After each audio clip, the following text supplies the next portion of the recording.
Guys, আপনাদের আবার একবার বিশ্বাস কনস্ট্রাকশনের নতুন ভিডিওতে স্বাগত।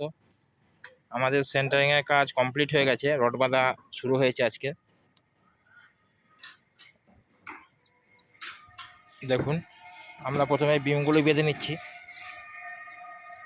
বিম বাঁধার কাজ আমাদের আরম্ভ হয়েছে। আমাদের জাহাইপায় তাহেরাম মিস্ত্রি কাজ করছে। মিস্ত্রি মশাই, কিছু বক্তব্য আছে আপনার?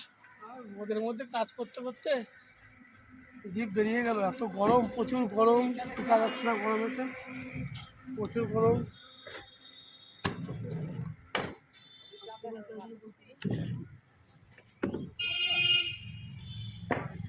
বিম বাঁধার কাজ চলছে, দেখুন মিস্ত্রি কাজ করছে, বাঁধছে বিমগুলি।